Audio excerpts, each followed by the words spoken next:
December 23, 2014 nang hold upin niya ang isang derma clinic sa Maginhawa Street sa UP Village kung saan hinala pa ang dalawa nitong empleyada. Arestado na ang kilabot na hold-upper na ng biktima sa 8 establishmento sa Quezon City. Modus po ng suspect, paghubarin pa ang mga biktima, lalong-lalo na mga kababaihan. Napatay din niya ang isang Koreanang biktima at isang biktima naman ang rape pa. Rapist pala ito na to eh. Diba? Hindi, una may pinatay, tapos nakita ko yung mga babae, yung mga biktima, umiyak talaga eh.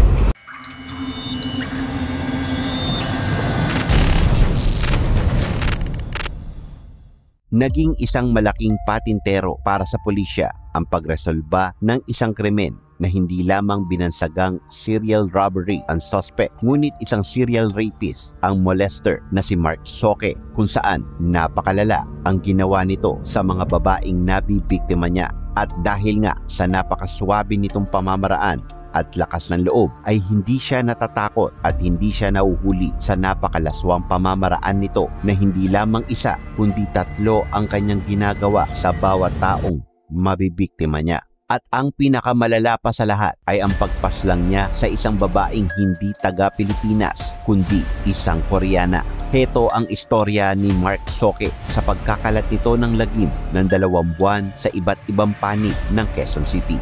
Inilabas ng otoridad ang patungkol sa kaso ni Mark Soke na tila hindi lubos aakalain na ang isang taong kagaya niya na mag-isang nakilos at mag-isang gumagawa ng krimen ay umabot na ng 2 buwan sa kanyang ginagawa. Ang modus na ginagawa ni Mark ay magpanggap na isang customer sa mga small businesses na kadalasan ay walang CCTV o di kaya security guard na nagbabantay dito. Sinisiguro rin ni Mark na kakaunti lamang ang dumadaan at pumapasok na tao kaya maisasagawa niya ang kanyang pansariling sexual na kagustuhan. Madalas niyang biktima mga kababaihang crew o customer na nandoon. Pagkatapos niyang masiguro na ligtas na ang paligid ay dito na niya sinimulan ang tunay nitong motibo. Naglabas siya ng baril at saka ito nagdeklara na mango-hold up siya. Ang kaso nga lang ay hindi lamang dito nagtatapos ang kanyang hangarin, dahil matapos niyang matakot ang mga tao ay ang lahat ng kababaihan ay pinagsasama-sama niya at paghuhubarin, poposasan at papupuntahin sa isang kwarto kung saan walang makakakita, at dito na niya isasagawa ang panggagalaw sa mga ito. Hindi lamang sa isang lugar nagkakalat ng lagim si Mark, bagkus ay kung saan-saan pang lugar ayon sa mga pulisya. At ang kanyang modus ay iisa lamang. Hindi mapag-alaman ng operatiba kung ano ba talaga ang pakay nito, ang magnakaw o manghalay ng mga babae. At ang nakakasuklam pa dito ay meron siyang hinipuan at minulestyang bata na takot ng araw na iyon. At ayon din kay Mark, nang makaharap nila ito ay hindi naman daw lumalagpas ng 5,000 ang kinikita niya sa pang-hold up, kung kaya nagmumukhang pangahalay talaga ang gusto nitong gawin at nagiging pangalawang motibo na lamang ang magnakaw para masabing hindi ito ang motibo niya.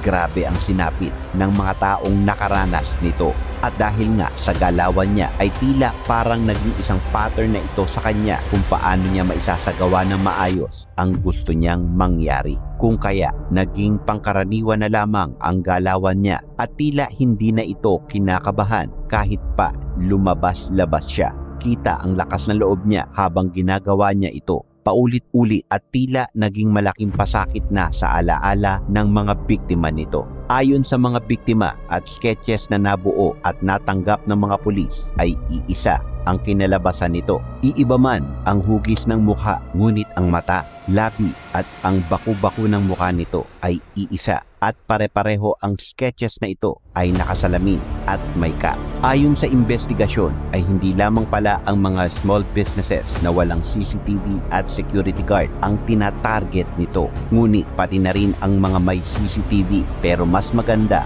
at mas maayos ang pagsagawa ng kanyang kilos at motibo ay pinuputol niya ang CCTV at isinasama sa kanya ang kamera nito hanggang sa kanyang pag-alis ito matapos niyang gawin ang paulit-ulit niyang ginagawa. Ngunit laking gulat na lamang ng mga operatiba ng isang araw ay tila buo ang kumpiyansa ni Mark Soke kung saan mambibiktima siya at wala na itong cap at wala na din itong salamin na magpapabago-bago ng itsura niya kahit kaunti.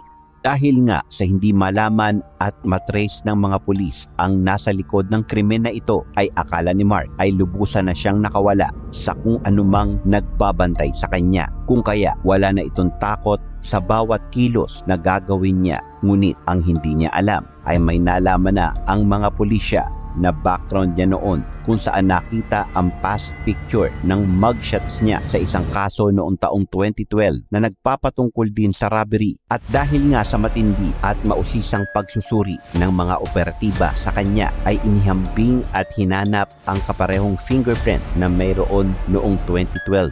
At dito na nga, nagmatch ito sa fingerprint ni Mark. Kaya ganun na lamang ang paniniwala ng mga pulisya na bukod sa 2 buwan nitong pagkakalat sa iba't ibang lugar, ay mayroon pa siyang naging kaso noong pati taong 2014. Sinimulan nilang maghanap ng butas at pagtugma-tugmain ang bawat pangyayari hanggang sa akalaing play safe na pag-iisip ni Mark ay magkaroon ng tuldok at hangganan. Dahil nang gawin niyang walang awang pagsabay-sabayin ang pag-atake sa isang gabi, ang 8 establishment ay dito na nagkaroon ng butas at natukoy ang pagkakakilanlan ni Mark.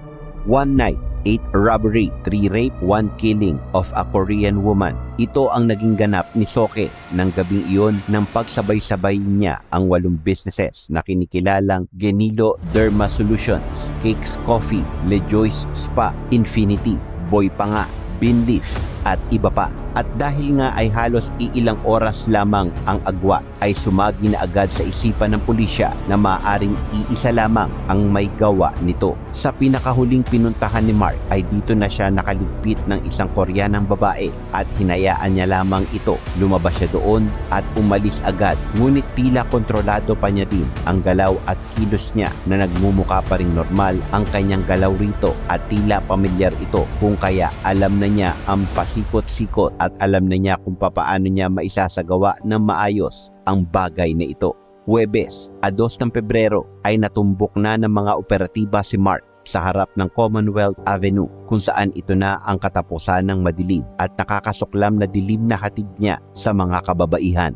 Nang makaharap naman ni Mark Soke sa isang programa sa TV, ay dito siya kinausap ng masinsinan. Ngunit hindi siya pinaniniwalaan nito dahil alam nila na nagsisinungaling ito. Kita sa galaw at tindig nito na parang wala siyang pinagsisisihan sa kung anumang nangyari o nagawa niya dahil nagawa pa nitong magsinungaling at hindi nagsasabi ng totoo. Matapos makipag-usap ng mga pulis kay Mark, ay dito na isiniwalat ng mga doktor na may malaking factor na ito ay nakamulatan niya na at tumatak na sa kanyang isipan na nagre-repeat at nag-iisip na posibleng akala nito ay normal na gawain lamang at nakatatak na pwede niya rin itong gawin sa iba dahil ginagawa ito ng iba. Pangalawa ay ayon sa mga doktor ay maaaring sexual insecurities ito na nag-indicate sa isang tao na meron siyang insecurity na madodominate lamang kapag nakapanghalay sila ng mga babae. Nakakaramdam sila ng power and freedom out of their own insecurities kapag ginagawa nila ito. Huli ay ang malaking posibilidad na talagang meron siyang sexual desires na malalana na nagbibigay sa kanya ng kakaibang pakiramdam at para matapos lamang ito ay kailangan niyang gawin ito. Maaring sa una ay makaramdam siya ng guilt, ngunit kapag naramdaman na niya na may sexual pleasure at nai-imagine na niya ito, ay nabubuo na rin ang mga kaganapan sa utak niya, ay dito na siya makakaramdam ng thrill kung saan ginagawa niya ito sa pangsariling kagustuhan. Utak krimen ang meron talaga si Mark dahil hindi ito nagdadala at talagang smooth ang mga galawan at naitago niya ang sarili. Ayon din sa mga pulisya ay napaka-challenging ng kasong ito dahil alam ng suspect ang ginagawa niya at sinisiguradong ito ay pulido at wala pa ring nakakaalam ng tunay na rason kung bakit niya ito nagawa. Ngunit dito na natuldukan ang sinasabing lagim, dilim at pananakot na ginawa niya. So ngayon, alam mo na ha?